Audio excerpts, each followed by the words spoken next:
കെവിനെ, ഏത് രീതിയിലാണെങ്കിലും ഗിരീഷേട്ടനെ പുറത്തിറക്കിയേ പറ്റൂ.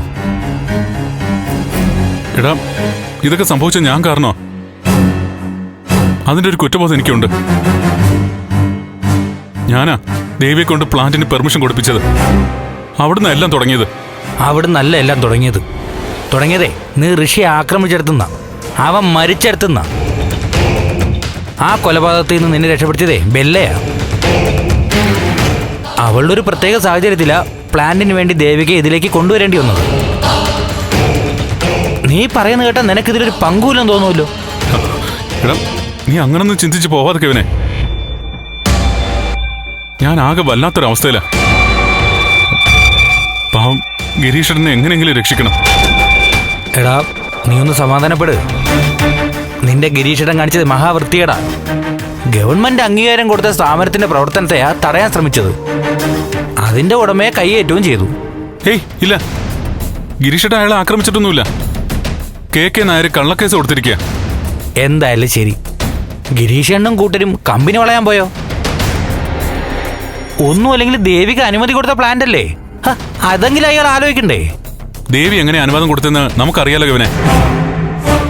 അതുകൊണ്ട് നമുക്ക് അത് വിടാം. എങ്ങനെയെങ്കിലും ഗിരീഷേട്ടനെ പുറത്തിറക്കണം. ഗിരീഷേട്ടനെ രക്ഷിക്കാൻ ഒരാക്കേ കഴിയും. ആർക്കാണെന്നറിയോ? അറിയാം, ബെല്ലയ്ക്ക്. ഒരു കാര്യം ചെയ്യ്, നീ ഇസബെല്ലെ വിളി, കാര്യം പറ.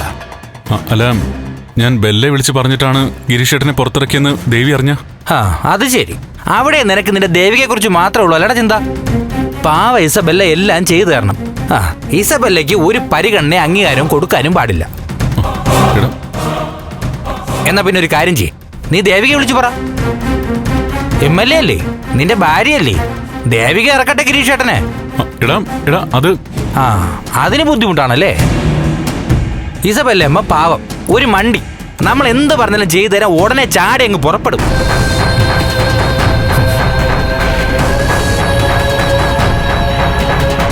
എടാ നന്ദ, ഞാൻ എൻ്റെ ഒരു തോന്നൽ പറയട്ടെ. എന്താ? നമ്മൾ ആരും പറയാതെ തന്നെ ബെല്ല ഈ കേസിൽ ഇടപെടും. നിന്റെ അളിനെ പുറത്തിറക്കുകയും ചെയ്യും.